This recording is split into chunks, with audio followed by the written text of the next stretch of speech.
What's up, everybody? Frontyard, Frontline. Um, Thought maybe I should take some time to introduce myself and kind of, give you some background on who I am and why I have these opinions and why I'm even doing this. Um, my name is Damian Ramirez. My best friend, Michael Nida, was murdered by the Downey police October 22nd, 2011. That really started my activism. Somebody once said, I was activated on that date. But like I said, I had talked about, Victor Ortega, a friend of our family's who was murdered by the Southgate police. And I said when I was 10, and then my aunt called me right away and told me you were 7, kid. So I was 7 years old when Victor Ortega was taken from my family, hung in his cell by the Southgate police. So I've my whole life has been polluted by police brutality. Um, when Mikey got killed, he was somebody that was a dear friend of mine. Spent a lot of time in this garage, not just me and Mikey, but my whole family and my brother, my cousins, and then everybody from this neighborhood really kind of hung out together and spent a lot of time here. Mikey was a good dude, and he was just misidentified and then bullied to death in the city of Downey by Officer Steve Gilly and Officer Blanca Reyes. Um, and like I said, that just kind of motivated me to do something about it. I had lived my whole life under the fucking shadow of these fucking cops getting away with this shit, and I'd had enough. And at that point, I had a son. Now I have a daughter, and I got to raise them in this world. And I got to make sure that the world that they grow up in is maybe a little bit cleaner than the one I grew up in. So we started protesting for Mikey. We engaged in a lot of actions, and we were tested too. We had people come and promise us the world and tell us that they were going to do everything for us, and I didn't trust that. We're poor people, and I don't trust rich people to come and solve my problems for me. So we organized our own movement, and we made sure that Mikey's name was known in the city of Downey, because what they did after they killed Mikey is they covered up his killing right away, right? So we wanted to make sure that everybody that drove through Downey knew who Mikey was. So what we did is we went out there and we protested every weekend. Every weekend we went out there and protested, right? On a Saturday or a Sunday, we were out there at the scene of his murder on Paramount Boulevard and Imperial Highway. We were out there for 3 hours a day, rain or shine, 100 degrees or 30 degrees, and we were handing out flyers and carrying signs and just making a general scene. And while we were doing that, we found that more families were going through the same thing, because when Mikey got killed, there was nothing. There was no movement. There were no college professors coming out to try to help us. There was nobody. So we kind of had to do it ourselves, right? We kind of had to figure it out for ourselves. And me being in the union and loving the way that the working person has always established their rights in this country, we tried to organize along a union ethic, which is, as soon as the other families started to come forward and need help, all for one and one for all, right? So next thing you know, we've got a group of families protesting together, coming to Mikey's memorial, of course, but then telling us, hey, can you come to Compton to my son's memorial? Can you come to Bellflower to my son's memorial? And then Anaheim showed up. Can you come to Anaheim? There's so many people in Anaheim that are being killed by the cops. And when we went to Anaheim, it created a relationship that exists to this day, mutual support and symbiosis, right? What happens to one of us happens to all of us. And so by the time we really started getting our momentum going, by the time that the July executions in Anaheim in July of 2012, there was already a very, very potent, very, very ready movement that went into action, right? That was there for the protests, that was there to raise their voices.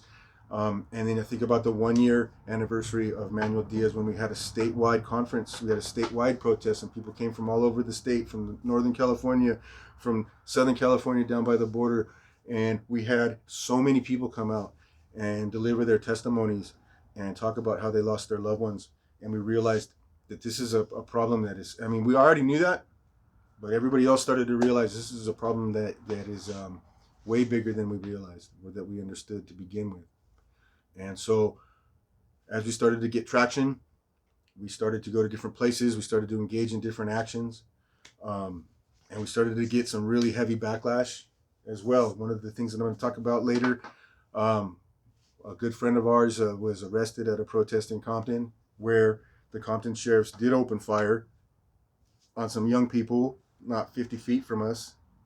And we were already protesting, and now we were in action because there was a shooting right in front of us. A friend of mine got arrested so that they could stop that protest. He wound up beating the charges, and like I said, we're going to talk about that in detail because I think that's a very important story that needs to be told. But what we got out of that was, that apparently our solidarity, our mutual support for each other on a grassroots level is very, very potent, because we started to get the attention, and, it's like they said, they were laughing at us and then they were threatened. Well, we felt that. And when my friend went to court, Bose Mileni went to court, his lawyer did some math and said, that we had attended over 400 protests in defense of other people and in defense of our own loved ones. And when I added it up, 2 protests, every other weekend, and then usually one during the week, running around over the course of so many years. And it's true. So we've attended over, at this point, 500 protests. Okay, attended, organized, participated in. And then, what we started to realize is, my friend Mikey was a father of 4. A lot of these people that we're fighting for are leaving children behind. So we started an organization called the Young Survivors, which was in effect from about 2013 to about 2015-16. And what we did was organize potlucks and family gatherings and protests. Even though our focus was going to be on organizing in a family fashion, like a Grange type of a thing, so that we could really let some steam off and organize as a family and become strong. Every time somebody got killed, or every time there was a new murder by the police, we were still out there in the street protesting. We were still out there putting our feet to the street. But the Young Survivors was an organization that Sonia, my partner in everything, and myself, we kind of saw a need to help these kids, right? To protect these kids, to empower these kids, and to listen to them, because it's probably one of the most isolating things in the world when your father or your mother gets killed by a police officer, and then you got to spend your whole life explaining to everybody why. And the one thing that these kids don't have to do when they're together is explain to each other what happened. They know, and they can support each other. And we hope that we created, or we fostered some relationships that are keeping people alive today. I know for a fact it's kept us alive. So I've done this longer than anything other than plumbing, and I'm a pretty good plumber, but I'm also pretty well educated in this movement. I've seen a lot of things happen repeatedly. So if I've got something to say, it's not an opinion, it's not an idea, it's usually rooted in some experience. And that's kind of what I want to be able to relate here on this page, is my experiences, our experiences.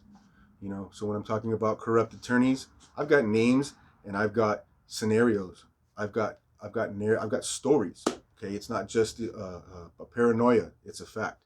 Okay, when I talk about the callous disregard by the police for our suffering, I've seen it. Okay, I've been to protests where police officers, point finger guns at us and pull the trigger and blow the smoke. You know what I mean? Where they, poor, are you crying? We get mocked in the street for our pain. Okay, so when the police department comes out and says that they care about us, or that they sympathize with our suffering, we know that's a bunch of bullshit, because they're laughing at us in the street. Okay, these are things that I know from experience.